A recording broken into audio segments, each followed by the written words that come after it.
آج کے دن میں جو میں کام کر رہا ہوں اس کی سزا آج سے 3 سال پہلے جو اس انسٹیٹیوٹ میں پڑھتے رہے ہیں ان کو سزا کیوں مل رہی ہے؟ یہ جو کویسچن ہے یہ 3,500 اسٹوڈنٹس کو نہیں اس کا آنسر مل رہا. 3,500 بندے ہیں جو اس سے افیکٹڈ ہیں, اور وہ 3,500 کا مطلب یہ ہے کہ وہ لوگ ہیں جنہوں نے ماسٹرز کیا, جنہوں نے ایم بی اے کیا, یا ماسٹرز لیول کی ڈگری ان کے پاس ہے. تو آپ کا کہنے کا مقصد یہ ہے کہ 3,500 لوگ وہ ہیں جنہوں نے بہت ایگزیکٹو لیول کی جابس حاصل کی, اور آج وہ تمام کے تمام چونکہ ان کی ڈگریز ان کو ویلڈ نہیں قرار دیا گیا, ان کو ویریفائی نہیں کیا جا سکتا, they been thrown out of the job. Is it like this?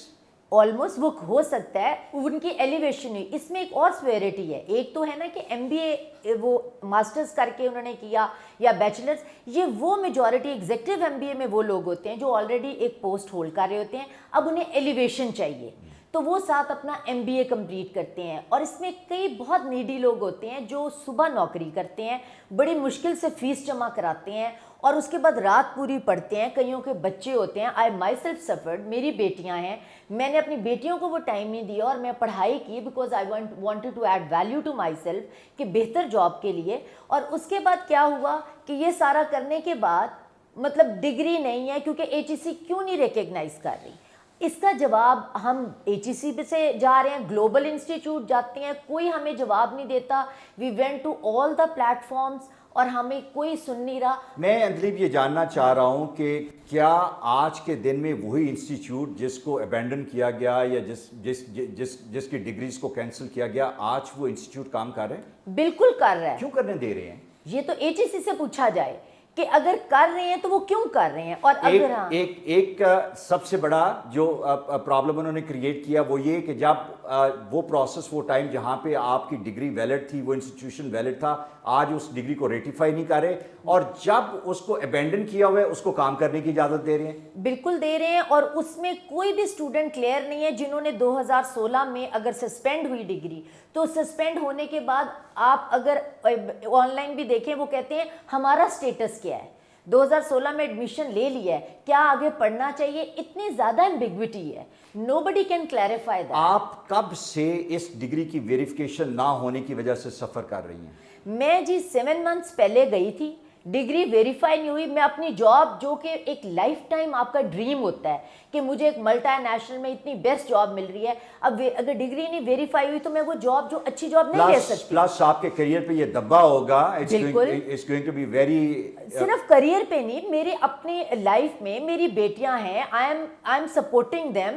مطلب ویئر شوڈ آئی گو. ہمیں بھی سوچ رہی ہوں گی کہ ماما نے پتہ نہیں کون سی ڈگری حاصل کی ہوئی. اور یہ نہیں کہ صرف میں نے ڈگری حاصل کی, میں اس میں I was the throughout topper in that. Andleeb وے فارورڈ کیا ہے, آپ لوگ کیا سوچ رہے ہیں کہ یہ کب تک؟ یہ تو مجھے لگتا ہے کہ اگر 2 سال سے یہ پروسیس اسی طرح چل رہا ہے تو کب تک یہ اسی طرح رہے گا؟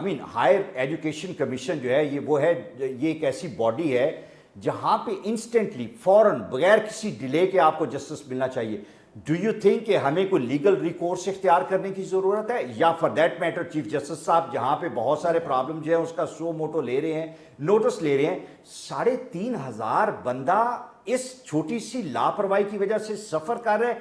ڈونٹ یو تھنک کہ دس از اے ہائی ٹائم کہ جہاں پہ چیف جسٹس اس کا نوٹس لیں؟ بالکل لینا چاہیے, کیونکہ صرف 3,500 کی ڈگری کا معاملہ نہیں ہے, ہر ایک فرد کے ساتھ ایک فیملی اٹیچڈ ہے جس کو وہ فائنینشلی سپورٹ کرتی ہے. تو آپ سوچیں جہاں چیف جسٹس صاحب ایک گلاس پانی ہر چیز کے لیے اتنا کر رہے ہیں تو ان کو اس کا لینا چاہیے نا. 3,500 کو آپ ملٹی پلائی کریں کہ اگر 6 ممبرز بھی ایک فیملی میں ہیں تو کتنے لوگ سفر کر رہے ہیں. تھینک یو سو مچ اندلیب. اور آج ہم نے یہ جانا کہ 3,500 فیملیز افیکٹ ہو رہی ہیں صرف ہائر ایجوکیشن کمیشن کی نیگلیجنس کی وجہ سے, اور وہ نیگلیجنس ایسی جس میں یہ 3,500 لوگ تو سفر کر رہے ہیں لیکن وہ انسٹیٹیوٹ جس کے ساتھ ان کے معاملات ہیں آج بھی وہ تمام پریولیجز انجوائے کر رہے ہیں. پرہیپس ہم جہاں پانی کی بات کر رہے ہیں, جہاں پہ ہم ہیومن ریسورس کی بات کر رہے ہیں, اور جہاں پہ ہم سوسائٹی کی کریکشن کی بات کر رہے ہیں, جسٹ ون ٹیلی ویژن اس معاملے کو آگے لے کے چلے گا. اور ہم کوشش کریں گے کہ ہر دوسرے دن اس ٹاپک پہ کچھ نہ کچھ بات کریں, اور وہ تمام لوگ جو ارباب اختیار میں بیٹھے ہوئے ہیں ان سے پوچھیں اس پہ کیا ڈیولپمنٹ ہوئی, کیا ایکشن لیا گیا. Thank you.